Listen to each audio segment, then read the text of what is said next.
แต่พันว่าแม่มายังดีใจนะบ่พันได้ยินเว้าได้หูว่าแม่มึงมายังดีใจเลยคะแนนหมอมาลีนี่บ่เนาะเอ้ยคเนาะนบ่เคยเห็นแม่เนาะเกิดมาบ่เคยเห็นแม่บางคนก็ว่าซ้ำใต้เกิดใหม่แล้วได้เห็นเนาะมันเฮาซ้ำใต้เกิดใหม่แล้วเฮาบ่ได้เห็นเพิ่นจักเทื่อน่ะบ่เห็นเพิ่นจักเทื่อ3 ปีสิฉันฮู้จักเพียงเนาะคน3 ปีตะกี้โอ้ยสิฮู้จักก็ช่าง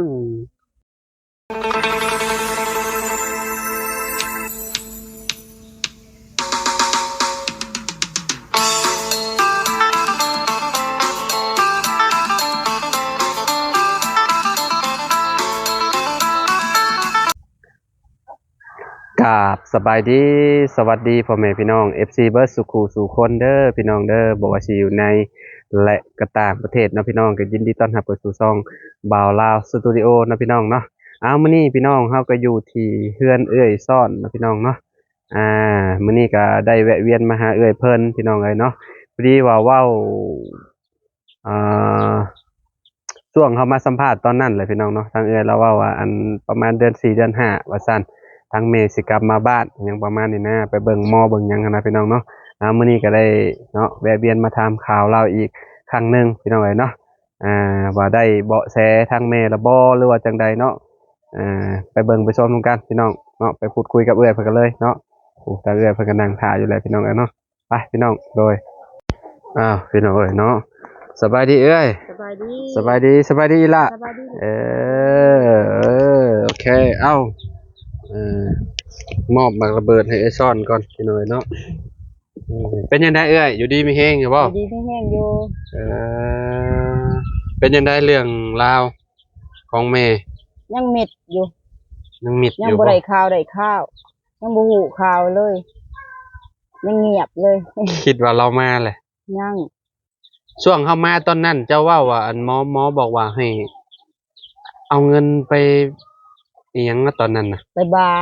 ะเท่าไหร่นะ 3,000 บาทเพิ่นว่า 3,000แล้วเจ้าก็ได้เฮ็ดตามบ่บ่มีเงินเฮ็ดแล้วเจ้าก็บ่ได้ไปเฮ็ดเลยบัดนี้จะไปเบิ่งใหม่บ่บัดนี้หรือว่าแนวใดเบิ่งแต่พุ่นแหละเบิ่งแต่พุ่นแล้วก็ยาวเลยบัดนี้แม่นบ่ได้ไปใหม่บ่ได้ไปใหม่ก็พังแต่ข่าวคือเพิ่นเว้าว่าเดือน4เดือน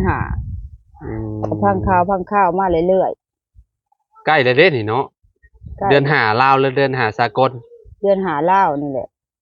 สงกรานต์พอดีเลยเด้นี่ปีใหม่เลยเด้นี่เนาะอีกบ่กี่อีกบ่กี่มื้อได้พี่น้อยเนาะสิฮอดเดือน5แล้วได้นี่สิฮอดสงกรานต์แล้วได้นี่เนาะก็บ่ฮู้ว่าสิมาแท้บ่หรือว่าจังใดเนาะคันว่าบ่บะแล้วเพิ่นว่าเพิ่นนำบ่ได้แต่ว่าเพิ่นก็สิมาเองเพิ่นสิให้ข่าวเองคันเพิ่นบ่มาเพิ่นว่าถ้าเฮาบ้าหั่นมันทันใจเพิ่นว่าแต่เฮาบ่มีเงินเฮ็ดเฮาก็เลยบ่ได้เฮ็ดกับเพิ่นน้อยก็ฟังข่าวเอาซื่อฟังไปเรื่อยไปเบิ่งหมอได้ก็ยังคือเก่าบ่แม่เจ้านี่เก่าบ่ได้ตายเพิ่นว่าแต่บ่ฮู้จักทางมาอาจสิมีส่วนได้พี่น้องเนาะเพราะว่าเราไปตั้งแต่ดนๆเนาะตั้งแต่ซ่อนอายุ3 ปีเนาะมันอีกบวกอีกเนาะพี่น้องคนบ่อ่านหนังสือบ่เป็นพร้อมบัดนี้เนาะเราว่าแต่ก่อนหั่นออกในดอกไม้แต่ก่อนหั่นแม่ลงทะเลแล้วว่าลงทะเลแล้วตอนนี้แม่ขึ้นมาจากทะเลแล้วแม่อยู่พัทลุงแล้วว่าจิคนลาวนี่คือแบบช่วงนั้นไปลงทะเลหลายได้เนาะแม่นเพิ่นลงไปหาปลาเด้พี่น้องอยู่ประมาณเดือน2เดือนบ่ได้เนาะบางคนอยู่เป็นหลายๆเดือนเลยแหละพี่น้องจังสิได้ขึ้นมาฝั่งเนาะแบบถ้าลงไปเทื่อนึงคือแบบอยู่ยาวเลยหั่นน่ะว่าถามเพิ่นว่าเจ้าบ่ได้มีโทรศัพท์บ่ว่าเพิ่นว่ามีแต่แม่หันบ่มีหมู่มีเพื่อนบ้านเฮาแหละแม่บ่มีเพิ่นว่าแม่ละบ่ฮู้อีกอย่างแม่ก็ตัวว่าเป็นคนไทยเพิ่นว่าสินะแม่ญาติแม่บ่มีบัตรเพิ่นว่าอันออกในดอกไม้นั่นอยู่โดนแหละเนาะแม่นเพิ่นตัวว่าเป็นคนอุดรได้ตัวก็ได้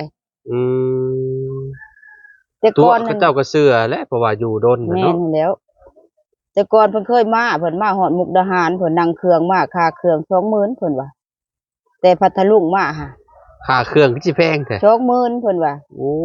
แม่นบ่ค่ะ บัดนี้มาฮอ ค่า ด เครื่องบิน 20,000 มาฮอดมุกแม่บ่จักทางไปทางมาบัดนี้กลับคืนคือ นั่ง เก่าร ถเครื่องบินมาแม่เจ้าน่ะ ตอ เพิ่ น น นั้ ว่าน ในดอกไม้เฮาไปเบิ่งดอกไม้ ในดอกไม้เด้อพี่น้อง ใน เนาะ ดอกไม้เบิ่งในดอก นั่ง ไม้ เครื่องบินมานั่งรถมาคือเนาะ ไปบ่เป็นมาบ่เป็นแล้วว่า เออ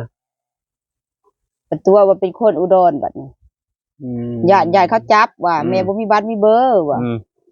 ก็เลยบอกเพิ่นไปในอันเบิ่งดอกไม้เลยว่าอันบ่ต้องย้านดอกว่าบอกเพิ่นโลดว่า โดย ตำรวจเพิ่นบ่จับดอกว่าเฮาก็บอกตามความจริงเฮาว่า โอ้เพิ่นก็ส่งให้แล้วแหละ แม่น คะแน เพิ่ น น บ่ ช่วยเหลือคนว่าตำรวจไทยก็ชั่วโมงนี้บ แม่ อก น บอ เพิ่ ก นซอยอยู่แล้วอีกอย่างโลกโซเชียลก็คุมื้อนี่มันลด มันไว ง่าย เนาะ ไวแท้ๆพี่น้อย แม่น เนาะคันว่าเจ้าฮู้จักบ้านน่ะมันแฮงสบาย แม่นก็บอกแต่ข้าวเพิ่นไปบ้านเป็นเมืองอัน อืม เมืองไกรสอนเมืองอันกันทบุรี ตะกี้คันธาบุรีบ่ แม่น เมืองกันทบุรีตะกี้ค่ะ บัดนี้เปลี่ยนนครบัดนี้เนาะนครไกรสอน มัน นี่เนาะ ก็เปลี่ยนมาเป็นนครไกรสอน เราสิลืมตัวนี้แหละเขาว่า แม่น เนาะ แล้วสิลืมเมืองนี่แหละ แม่นลืมเมืองนี่แหละพี่น้อง เพราะว่า เนาะ คนชั่วโมงเขาก็สิบ่ฮู้ได้เมืองอันกันทบุรีค่ะ แม่น เขาก็สิฮู้แต่เมืองไกรสอน เพิ่นเปลี่ยนใหม่เด้เพิ่นเปลี่ยนเมืองใหม่ เลย เด้ เพิ่นเป็นเปลี่ยนเมืองใหม่ เราสิจื้อเอาต้นนั้นเขาว่า แล้ว เนาะ สิจือเมืองกันทบุรีแหละ ตอนนั้นนี่แถวนี้นี่คือสิ 6 6เบิด มัน แล้ว มี บ่ ตัว มี ดูใหญ่ในนี่ อ่า มันคือมีกกโพดกกเกษตรมันบ่ได้เป็นทางแดงเด้ตะกี้มันเป็นทางเป็นหน้อง เฮือนนี่คือสิบ่หลายปานนี้ แม่น เนาะอ่า ยังบ่มีเฮือน แต่ แถ บ่ ว มีเฮือนพร้อมแหละคิดว่าเนาะ มีแต่เฮือนหลังนี้เลยนั่นนี่กำลังนี่ อืมอ๋ออันนี้เฮือนตะกี้แต่ก่อนบ่ แม่ ล่ะ เฮือนแต่พอแต่แม่เล่าเองเลยน้องเช้าหลาแล้วอยู่ อยู่คงอยู่นานน่ะเด้เหรอนี่เนาะแต่ว่าไปแล้วก็คือแบบบ่กลับมาเลยหันน่ะพี่น้อง แล้วก็ว่าอันออกในดอกไม้ว่าก็ห่วงอยู่ห่วงพ่อห่วงแม่ หางมาบ่เป็นเราว่ะ อันนั้นเด้ซะอันผัวเราได้ตอนนี้พ่อเจ้าเป็นแนวใด พ่อก็จักเป็นอะไรเฮาบ่ได้มีโทรศัพท์ บ่ได้ติดต่อมาหาเจ้านะ เฮาก็ตายเลย เราบ่ได้ติดต่อมาเลยบ่ บ่ เนี่ย เราก็บ่ได้ติดต่อมาเลย อ๋อ จักเป็นอะไรพ่อก็ได้ ก็เป็นตายได้ดีจังได๋ติบ่ได้ติดต่อหากันแต่โดนแล้ว แต่พูดแล้วแต่เจ้าติดต่ แต่ อ ค ให้ นติดต่อให้พุ่น แม่น แล้วก็บ่ได้ติดต่อกันเลยบัดนี้ บ่ อืมพี่น้องเนาะ ถามเอื้อยถามน้อง โทรศัพท์เจ้าก็บ่มีบ่นั่น บ่ น่ะ มีโทรศัพท์ซุมื้อ บ่ได้มีโทรศัพท์ใช้เลย บ่ โอ้พี่น้องเนาะได้ซะสมมุติว่ามีอะไรเนี่ยอ่าพอจากติดต่อมาเฮ็ดแนวใดบาด พ่อก็ติดต่อบ่ได้ลูกก็ติดต่อบ่ได้แล้วเฮาบ่มีโทรศัพท์ แม่เรานี่ก็พี่น้องเนาะตอนนี้ก็บ่ฮู้ว่าหน้าตาสิเป็นจังไดตอนนี้เนาะ แม่บ่ฮู้ลูกบ่ฮู้แม่เด้ ไปเจอกันหม่องอื่นก็บ่เจอ บ่ กัน บ่ ซ้ำ จักแม่บ่จักลูกบ่จักแม่เด้ แต่ว่าเราสิคล้ายๆคืออัน คือน้องสาวเรา คือน้องสาวเราหั่นเนาะ แม่นถ้าคนรุ่นเดียวก็เจ้าฮู้จักกัน อ่าสิเปลี่ยนก็เปลี่ยนบ่หลายปานใดดอกเนาะ แม่น แต่ว่าเฮานี่บ่ฮู้แน่นอนเนาะ บ่ฮู้เฮานี่บ่จัก เจ้าบ่จักเราอยู่แล้วถ้าไปเจอหมองไปฝั่งไทยแบบนี้ แต่คือตอนเฮาไปไทยก็เฮาก็สิเห็นอยู่เฮาก็บ่จักเราดอก อืม เราก็บ่จักเฮาคนบ่ ป เห็น ระเทศ กัน ไทยก็เนาะแถวต่างจังหวัดกับปักอันนั้นน่ะเนาะ บ่ ปักใหญ่หนึงเนาะปักกว้างหนึงรถจะสิไปตามกันอยู่ใช้บ้านพี่น้องเอ้ยเนาะ บัดเฮาไปแตะกี้มันบ่มีบัตรเนาะมันบ่ได้คือซุมื้อ แม่ นี้ นมีแหละเราต้องไปอยู่จังหวัดใดจังหวัดหนึ่งของฝั่งไทยแหละ แม่ เนาะ น อันทางแม่เจ้านี่เนาะเราอาจจะมีแบบมีครอบครัวหรือ มี ว่า ครอบครัวเลยแหละ มีลูกมีเต้าไปแล้วก็อยู่แถวบ้านนอกบ้านนาเฮาแบบนี้ แม่น นะ ก็สิเฮ็ดให้เฮ็ดสวนกินคือบ้านเฮานี่แหละ แม่นสมมุติว่าเรายังมีชีวิตอยู่หั่นนะ เนาะมันมีหลายอย่างเลยพี่น้องก็ไปอยู่ เอ้ยน้องเขาก็บอกว่าถ้ามึงมีเงินมีค่ำมึงก็เฮ็ดบุญทานหาแม่มึงดู อืม บางทีว่าเราบ่ตายเราก็มาเฮาบัดบ่มีแนวเฮ็ดบัด อื นี้ มอยากให้แจกข้าว เออ เฮ็ดบุญแจกข้าวน้ำลาว แม่น มันก็ใช้ค่าใช้จ่ายก็หลายอยู่เด้ ห เนาะ ลายหั่นแหละ เฮ็ดบุญเฮ็ดหยัง เฮ็ด ไป บุญ ให้ มันบ่แม่นของง่าย เฮ็ดบุญมันต้องมีกองบุญอีก แม่น ซื้องัวซื้ออิหยังมาให้ไทบ้านเพิ่นกินอีกพี่ หน่อยแล้วมีแหละ3-4หมื่น แม่น เฮ็ดบุญนี่มัน สำ บ่ นั้นแห ง่า ละ ย มันต้องสำนั้นเพราะว่าคุมื้อนี่มีหยังก็แพ อิหยัง ง ก็แพง เป็นงัวนี่ก็หลักหมื่นกว่าขึ้นไปโลดพี่น้อง รักมือขึ้นไปแล้วจังสิกลุ่มเอ่ยกลุ่มน้อง แม่นแล้วเพราะว่าเจ้าต้องเว้าบ่อยู่แล้ว เฮาก็ต้องแพ้เบิดเอ่ย เพ เบิด ราะว่า น้อง ต้องแพ้เบิดแล้วแถวนี้ แม่น เฮ็ดบุญก็ได้ เฮาเฮ็ดบ่ได้ดอก ม คันบ่แพ้บ้านแพ้เมืองเฮ็ดให้ เนาะจะเฮ็ดอยู่ซื่อๆเฮ็ดแต่เฮามันก็เป็นไปบ่ได้ เฮ็บ่เป็น นะต้องมีชาวบ้านหรือว่าญาติพี่น้อง แม่ และ น มาตุ่มมาโฮมกันนะพี่น้องเนาะกันมาเฮ็ดบุญแจกข้าวก็ได้เนาะ มันก็บ่แต่มื้อเดียวแล้วมันต้อง2-3มื้อ แม่น เพื่อเฮาแต่งเฮาเตรียม มือแรงก็ต้องกะเกียมก่อนเอาแต่ว่าเรื่องไปบ้านี่ไปบ่นนี่บ่นหลายเทื่อแล้วแม่นบ่ หลายเทื่อแล้ว อยู่ประธานก็ไปบ่ ไป ประธาน ช่องเถื่อ โพดนี่ได้ เฮาบ้าแล้วเฮาก็ไปแกะเฮาก็บ้า อืม บ้าบ่เห็นข่าวเฮาก็ไปแกะเฮาก็ย่าบัดนี้ อืมนั่นแหละฮอดเวลาเพิ่นก็แน่ว่าบุญวาสนาเนาะเฮายัง ถ้าบุญวาสนายังเป็นแม่เป็นลูกกัน แม่ หาทางไปเฮาก็ จะฟังไปอีก ทางไปตามหมอเพิ่นว่าหั่นแหละทางไปเรื่อยๆค่อยไปเรื่อย ไปเบิ่งหมอดาวหมอดูหมอดาวเพิ่นก็ยังว่ายังอยู่เฮาก็ยังมีความหวังนั่นแหละเนาะแต่ว่ามันเดี๋ยวว่ามันก็ออกมาตามที่เพิ่นว่าเรายังมีชีวิตอยู่หั่นนะสมมุติว่าเพิ่นเสียเลยเด้อยังว่า เฮาก็บ่ได้มีความหวังเนาะนั่นน่ะ มันก็อยากเบิดแน่ได้ แม่น ไปเบิ่งหม เบิดก็หวั อง แล้ว เนาะไปเบิ่งหมอได้ก็ว่าเราบ่อันชีวิตเป็นอันบ่เหลือเลยเด้อหยังประมาณนี้นะเราอัน แม่น แต่มันอยากเมื่อยเติบได้ไปนะ อันนี้เฮาเบิ่งหมอได้ก็ยังให้ความหวังเฮาอยู่หั่นนะ อืม เฮาก็ยังหวังอยู่ ที่ว่าหมอจะไปเบิ่งเพิ่นคิ้วแม่นบ่เอ้ย คิ้วก็ว่าคิ้วเติบ คิ้วอยู่ได้เนาะ เพราะว่าเพิ่นเว้าออกมามันแม่นเบิด อืมคือเขตแถวเมืองจำพรนี่คือแบบหมอดูหมอดาวอยู่บ้านนี่คือว่าแบบถือว่าโอเคเนาะ แม่น ใครก็มักไปเบิ่งน้ำ แม่ เพิ่น น นี่ เพิ่น เนาะ กลัวคนผอม เออเอาก็เบิ่งนำกันนี่แหละรุ่นไปเรื่อยๆเจ้าก็ได้เนาะ รุ่นไปเรื่อยๆรอไปเรื่อย รอไป ๆย่านว่ายังวาสนายังสิได้พอกันอยู่เนาะ แม่น เฮาก็รอไปพังไป คนถ้ายังมีชีวิตอยู่เพิ่นก็ต้องดิ้นรนแบบอยากมาบ้านแหละไป แม่น ต้องหาทางน่ะไป ต้องหาทางออกเองเลยเนาะ แม่นถ้ามีลูกมีเต้าไปแล้วก็ยังว่าถามลูกถามหยังไปเบิ่งลูกโซเชียลไปอีก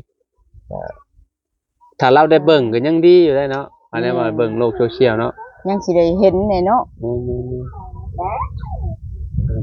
มันก็สิแบบเฮ็ดให้เฮาแบบรู้จักหลายๆอย่างอะนะ แต่พันว่าแม่มายังดีใจนะ บ่ เออพันได้ยินเว้าได้หูว่าแม่มึงมายังดีใจเลย คะแนนหมอมาลีนี่บ่เนาะเอ้ย ค เนาะ นบ่เคยเห็นแม่เนาะ เออ เกิดมาบ่เคยเห็นแม่ บางคนก็ว่าซ้ำใต้เกิดใหม่แล้ว อันนี้แหละ ได้เห็นเนาะมันเฮา ช้ำใต้เกิดใหม่เลย เฮา เฮา บ่ได้เห็นเพิ่นจักเทื่อนะ บ่เห็นเพิ่นจักเทื่อ3 ปีสิฉันฮู้จักเพียงเนาะคน3 ปีตะ โอ้ย กี้ สิฮู้จักก็ช่าง นมก็ยังบ่ได้ยากินซำ ยั นะ งแบเบาะอยู่ยังบ่ได้ เออ ฮู้จังไปประมาณอาทิตย์หนึ่งหรือว่าเดือนหนึ่งมันก็ลืมแล้วเด็กน้อยน่ะ บ่ได้อันนั้นดอกแต่ว่าเพิ่นสิบ่จื้อดอกพี่น้อง บ่ เนาะ จื้อถ้ามี อืม หูพ่อหูแม่แล้วเราสิจื้ออยู่ อืม หูพ่อหูแม่แล้วก็บ่มี แม่นบ่ บ่มีหูพ่อหูแม่ก็บ่มี เออ หูเราเองก็บ่มี อ่า คนตะกี้จักเพิ่นสิอันนั้นเพียง โอ้ยมันโลกโซเชียลหรือว่ากล้องถ่ายรูปมันก็บ่ค่อยมี แม่ คันมีก็ต้องอยู่ในเมืองราคาที่ว่าเขา ไป เจ้า จ้างเขามา จ้าง ถ่าย เขาเจ้ามา ให้ ถ่ายให้เด้ไปสิมีเงินจ้างไป แม่น ถ่าย ตะกี้เงินก็ อ่า หายาก หายาก ตะ เด้ กี้ก็เจ้าบ่ได้คำได้ขายกบเขียดก็บ่คำบ่ขายมีแต่กินเอง บ่มันบ่ปัดบ่อึด บ่อึด กบเขียดก็ได้ มันบ่ได้ไปตลาดคือมื้อนี้ แม่นเอาไปประมาณ10ปลายนาทีนี่ก็จำสิเอาแล้ว คือเบิ่ง กบเขี อึ่ ยด งห้องหั่นนะ เออ ยังเอาบ่ไหว แม่น มื้อนี้บ่มีเลย มื้อนี้เจ้าจะกินโตะบึงก็ฝนตกใหม่นี่ก็บ่บ่สิได้กินก็บ่แม่นง่ายอีกพี่น้องเอ้ยเนาะสมัยนั้นมันบ่อึดนะของกของกินกันแล้วเนาะ แม่น แบบ บ่ ว่า อึ มัน ดอีหลี อ่าแต่ว่าเราตัดสินใจไปนี่เราไปย้อนเหตุหยังเอ่ยเราจะไปหาเงิน ไปหาเงินมาเลี้ยงลูก เลี้ยงพ่อเลี้ยงแม่ อ่า แล้วฝากลูกน้ำพ่อน้ำแม่ อ่า ไปแล้วผัดไปเลยคือว่าชี้แหล้วหมู่ไปน้ำกันผัดกลับมา สมัยหลักไปเนาะ แม่นเพิ่นผัดบ่มา อืม ว่าบ่ได้เงินได้ข้าวแล้วบ่มาเพิ่นน่ะหมู่น่ะมา อ่าบ่ยอมหวนกลับมานะนี่เนาะ แม่นบ่หวนกลับมาน้ำหมู่ อืม หมู่เอ้ยน้องหามาเบิดเพิ่นน่ะบ่มา หาเงินได้จังสิมื้อเพิ่นเว้าหั่นไปเรื่อยๆบัดนี้ ไปแบบว่า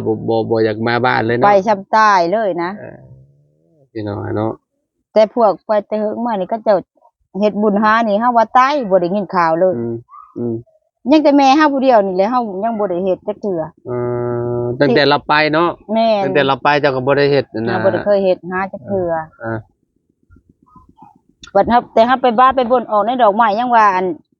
อย่าบ้าหาแม่เจ้าเด้อแม่เจ้าสิบ่อยู่ดีมีแห้งหมอบอกนะแม่เจ้ายังอยู่แม่เจ้าบ่ได้ตายว่ะบอกไว้ก่อนเลยหมอก็บอกไว้ก่อนเลยโอ้แบบนั้นเลยบัดนี้ล่อบ่เห็นเกิดว่าคันแม่นว่ามีเงินมีค่าเฮาก็สิเฮ็ดบุญนะตายบ่ตายเฮาก็สิเฮ็ดถ้าว่าเราบ่ตายเราสิมาเฮาว่านะเฮาคิดนะถ้าเราตายแล้วเราก็ได้กินข้าวแจกจังซี่นะคงอยู่บ้านอันนี้นี่พี่น้องเนาะแบบว่าบ่เชื่อก็อย่าลบหลู่นะพี่น้องเพราะว่าคือเอื้อยเฮานี่ไปเอาผัวอยู่จังหวัดศรีสะเกษนี่คือแบบบ่ติดต่อมาเลยบ่ติดต่อมาแบบขาดการติดต่อเลยนะแม่เฮานี่คือแบบจนไปบะพี่น้องไปบะไปบนเมียนั่นแหละคือแบบออกฮ้อนออกล้นเลยเอื้อยเฮาน่ะอย่างว่าแบบว่าได้กินทูบตลอดเวลานะแบบว่าอันคือแบบคือมีหยังมาบอกตลอดเวลานะแบบว่าเพิ่นจนนอนบ่ได้กินบ่หลับเพิ่นว่าจนให้ผัวเพิ่นน่ะคือแบบผัวเพิ่นน่ะจนไปหาญาติพี่น้องอยู่ทางกรุงเทพบ่ไปหาอยู่พุ่นเลยไปหาบ่เป็นหยังอยู่ทางบ้านเฮ็ดหยังบ่เอาทางนั้นก็บอกว่ามีหั่นแหละว่ะมันเขาบ่กลับบ้านจักเทื่อว่ะทั้งเฒ่าแม่แล้วเราไปบะไปบนไว้แล้วว่ะเพิ่นก็เลยบอกอยู่ดีมีแฮงอยู่เพิ่นว่าให้ไปแก้เด้อเพิ่นว่าอยู่ดีมีแฮงบ่ส่งข่าวมาหาเราแม่นแต่ว่าบ่ส่งข่าวได้หลายปีเด้แม่นพ่อแม่เป็นห่วงบัดนี้คิดว่าลูกกินอยู่จังได๋เป็นจังได๋หั่นนะแบบว่ามันโดนเกินไปหั่นนะพี่น้องเนาะตอนนั้นมันผัดบ่มีโลกโซเชียลนะเอ้ยมันรถแบบอยากยากหั่นนะยากนั่นแหละโอ้มันก็คือแบบโอ้บ่เชื่อก็คืออันนั้นได้พี่น้องเนาะบ่เชื่อก็จะลบหลู่หั่นแหละคือว่าหั่นแหละพี่น้องเนาะแต่ว่าเชื่อแน่บ่เชื่อแน่หั่นแหละพี่น้องเนาะเพิ่นว่ากินบ่ได้นอนบ่หลับเพิ่นว่าคิ้วทูบตลอดเวลาเพิ่นว่าคือแบบมีคนมาแบบจุดธูปใส่เพิ่นตลอดในวัดบ้านเฮาเด้อย่าพอท้องแม่เราก็เฮ็ดต้นเราสูดชักเราจึงได้คืนมานี่เรามาเราลงสติได้เราเป็นบ้าได้แบบกินเหล้าหลายเด้เราเฮ็ดต้นจักเราเฮ็ดช่วงเฮาโฮข้าวนี่ปะตกแหลงสิเรามายังพอในวัดบ้านเฮานี่บ่ท้องค่ะโดยคันว่ามีเงินก็อยากเฮ็ดแจกข้าวน้ำเพิ่นเนาะเนาะอยากลองเบิ่งเนาะอยากลองเบิ่งตั้งแต่เราไปก็หลายปีแล้วเด้คันว่าเราตายก็เพราะเราได้กินข้าวแจกนะเพราะว่าเราก็มีเฮาผู้เดียวนะโดยคันบ่ตายก็ยังได้เห็นหน้ากันอีกนะแม่นหั่นแหละคันแม่นทำเงินนี่ค้ำเฮ็ดว่าเฮาก็ได้แต่คิดคือว่าเนี่ยเฮาก็หาบ่ได้เนาะเงินค้ำก็เป็นจักเลี้ยงลูกเนาะชักหน้าวิหลังชักหลังวิหน้าหาเงินก็ได้บ่ว่าไผละเนาะคงยากมากแพงคือมื้อแฮงก็เต็กพี่น้อยเนาะเอาก็รอเบิ่งนำกันด้วยเนาะรอรุ่นรอชมเบิ่งเนาะว่าถ้าเราลบลาตามมาจิก็สิติดต่อหาเจ้าคือเก่าแล้วเนาะก็สิได้เห็นหน้าค่าตาเราคือเก่าแล้วพี่น้อยเนาะทางนี้ให้ซ่อนเพิ่นพี่น้องเนาะว่าสิหน้าตาเราสิเป็นจังได๋คะแนนเรากลับมาเนาะก็สิให้ผู้คนทั้งหลายได้เห็นดำอยู่ดอกถ้าเรากลับมาโอ้ยบ่คือสิแบบเนาะพี่น้องเลยเนาะคือสิเกิดมาบ่พ่อแม่จักเทื่อซ่อนคือสิแบบดีใจแบบบ่พ่อแม่มันก็จำถึงรางวัลที่1บ่แล้วเนาะแม่นั่นแหละจำถึงรางวัลที่1นี่แหละเนาะจนลูกก็จนเฒ่าจํนี้แหละยังบ่เห็นหน้าแม่ยังบ่เห็นอยู่เนาะปัจจุบันนี่เราขนมว่าเรายังมีชีวิตอายุราศีเท่าไหร่ก็60ปลายประมาณ60เนาะ62 63นี่แหละตาบันหมู่เรารุ่นเดียวกันเว้าก็ถือว่าคะแนนว่าไปอยู่ไทยคะแนนว่าแบบบ่ค่อยถูกเวียกมันได้ก็คือจะบ่เฒ่าแฮงบ่ได้เข้ามาเนาะถ้าถูกเวียกมันก็สิกลัวฮอดคนบ้านเฮาพู้นแล้วแม่นคะแนนว่าเพิ่นไปว่าลูกเต้าแบบให้พ่อแม่อยู่เฮือนอยู่ซ่านซะบ่ต้องเฮ็ดเวียกเฮ็ดหยังนะสมมุติว่าเรามีลูกมีเต้าอยู่พุ่นเนาะคือสิบ่เฒ่าแฮงบ่ได้ดอกพี่น้องประมาณ60กว่าๆนี่นะก็คือพ่อแม่ตะกี้ก็หาก็เครื่องคนเนาะแม่นประมาณนั้นเนาะประมาณนั้นแหละ เอาจังได๋ก็เป็นกำลังใจให้เอ้อยเนาะคันว่ามีข่าวๆหยังก็จังว่ากันใหม่เนาะไอ้ซ้อนเนาะ แม่น เดี๋ยวรอลุ้นรอชมนำกัน เพราะว่าช่วงนี้เฮาก็บ่ได้ค่อยไปสายนี่ปานใด ๆ สายตามหาญาติหันนะมีแต่ไปทางเหนือหลายกว่าช่วงนี้นะพี่น้อง FC หลายคนก็โอ๊ยบ่าวลาวลืมแล้วบ่ไปสายนี่หันนะก็ไปได้เบิดได้พี่น้องไปสายนี่แน่แล้วก็สายช่วยเหลือแน่เนาะสายตามหาญาตินํเนาะถ้ามีโอกาสกลับมาแบบนี้แหละพี่น้องเนาะคือมาอัปเดตให้เบิ่งนำกันเรื่อยๆพี่น้องเอ้ยเนาะ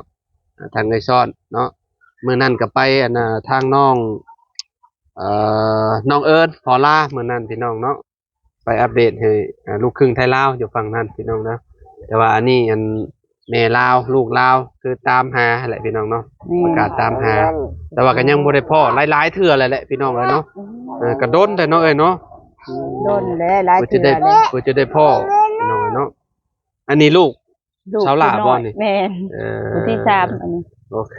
เอากลับบ้านเลยเด้อเด้อ โดย อยู่ดีมีแฮงเด้อ อยู่มีแห้งสบายดี โดยเอาสบายดี เป็น เด้อ กำลังใจให้กันเด้อ โดยเอาอีหล่าสบายดี สบาย ไหม ดี ลูก ลู ไว้ กสบายดีลูก ไปเนาะโอเคพี่น้องเอ้ยเนาะตอนนี้ก็เนาะได้ถามเรื่องราวนำเอ้ยช้อนเพิ่นเรียบร้อยแล้วพี่น้องเอ้ยเนาะก็สิ